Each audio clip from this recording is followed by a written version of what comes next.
In a recent interview at the ONS conference, Elon Musk reiterated a point that I spoke about a couple of weeks ago about the real purpose of Tesla. Plus, let's take a look at the inside of a Tesla Supercharger versus an Electrify America one.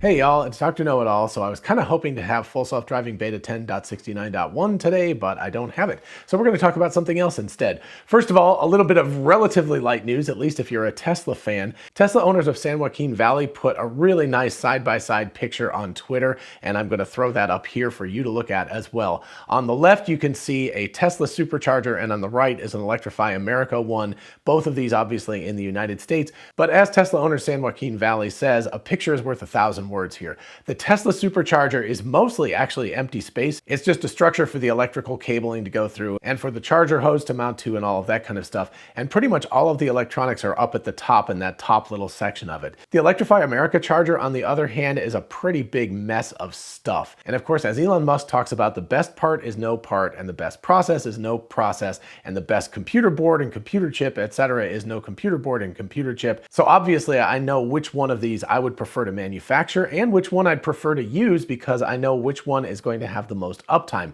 In fact, Tesla Superchargers have, I believe, 99.96% uptime. I think that's the number. So it's just almost always up, and pretty much every other supercharger network has an uptime of between 70 and 80%. So that makes a really big difference because first of all, Tesla has a lot more superchargers out there for you to charge with. But then secondly, if you do get to a high-speed charging place with Electrify America, you have perhaps a 20 to 25% chance that many of the units or perhaps all of them will be down. And that could be really, really bad if you get there with very low battery percentage. You may not be able to get to someplace else. So the complexity is not just something where you're like, oh, haha, look at that. They put in so many more parts and it's got to be way more expensive and complex to build. And that is true. And so that's going to make it a lot slower for them to be able to roll these out and more expensive. But also more parts, more complexity leads to more downtime. There's just more stuff to break. And so clearly Tesla, by having superchargers that are very, very highly simplified and refined, are going to have more uptime than Electrify America. I'd be interested to see what the inside of some other fast charging network chargers look like. So if you happen to have pictures, definitely let me know or send them to me or something, and I will post them all together in another video. Anyway, I just thought that was worth pointing out. It's really interesting. Sometimes you just need that sort of stark comparison to be able to really go like, oh yeah, these things are different from each other. All right, so on to what Elon Musk said at the ONS conference.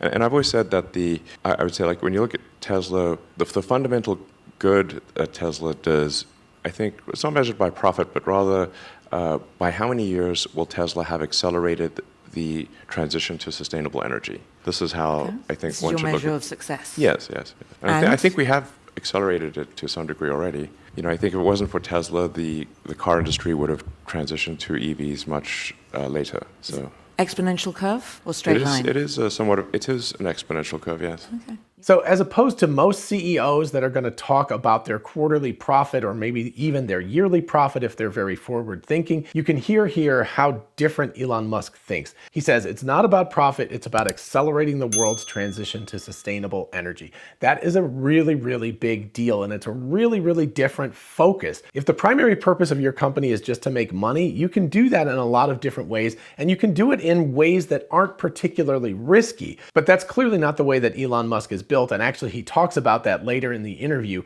about how he is a person who is willing to take more risk than many other people, just people in general, much less CEOs of very large corporations, although admittedly he started these when they were very, very small. And I'm including SpaceX and the Boring Company, Neuralink, etc. into these companies. They're all very, very risky ventures, but Elon says when the purpose of them is grand enough, when it's about changing the world, when it's about making the world a better place, a more optimistic place for the future, potentially getting human beings off the planet so that we have a backup in case something bad happens to the Earth.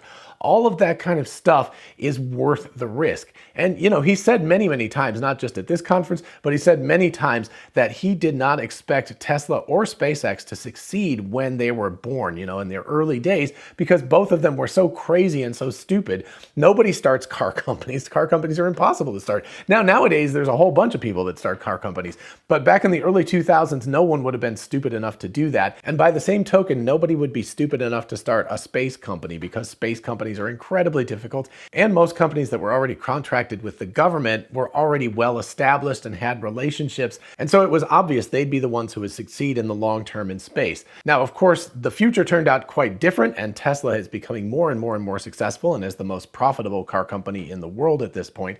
And SpaceX, of course, has done incredible things. They're launching way more mass to orbit every year than any other company, and really any other governmental entity as well. So it's pretty amazing how things have changed in the past 20 years or so, from approximately 2002, 2003, when he started these companies, to where we are now. It's gone from being a ridiculous risk and something that nobody in their right mind should have done, to something that is obvious. And in retrospect, it's like, yes, this was the right thing to do. And as Elon says, he says that the world would not have transitioned to sustainable energy as quickly without Tesla. And there is no doubt that that's true.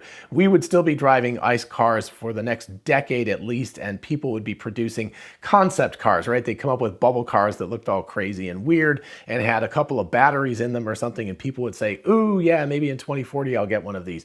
So clearly Tesla was the one that created the situation that transitioned the world and made things happen. And you can of course trace this back to the CEO of Tesla. He is the one that said this is the important point. Don't make a profit for profit's sake. Profit is not bad. You got to have something to be able to keep the wheels going, keep the lights on, keep paying the employees. But the important part is not the profit. That's just a byproduct. The important part is to create amazing products that make people happy and help to accelerate the world's transition to sustainable energy. And of course, for a company like SpaceX, to get us off the planet, to make getting to orbit as cheap and efficient and a regular thing as possible. And so I thought it was worth bringing this up again, because I did an episode a couple of weeks ago about sustainable philanthropy, and I'll put a link to that up here and also at the end of the video.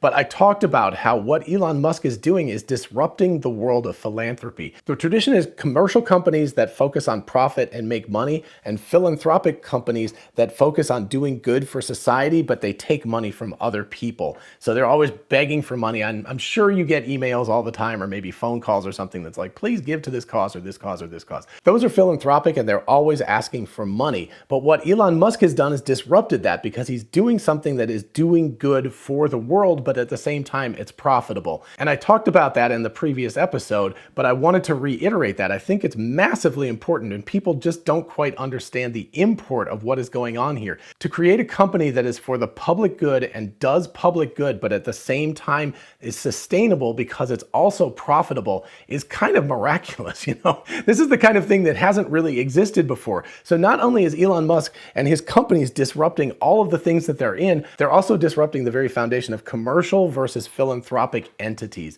And that's pretty amazing stuff. All right, I hope you enjoyed this episode and found it fun and interesting and thought-provoking. If you did, please do like it so other people can find it. And of course, consider subscribing for more of this kind of content.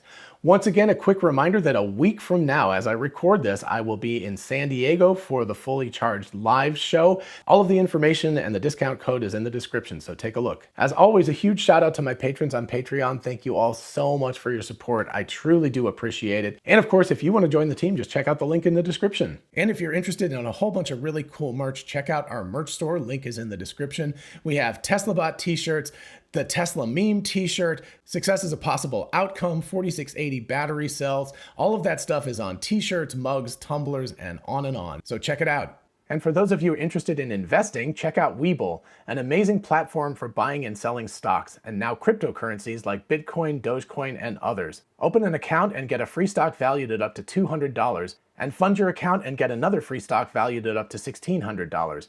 Check out the link in the description and help the channel at the same time. Thank you. And finally, don't forget we are both Tesla and Amazon affiliates. If you look in the description, you can see how going shopping for a solar roof, a power wall, or anything on Amazon helps out the channel. In the meantime, I'll see you in the next one. Bye-bye.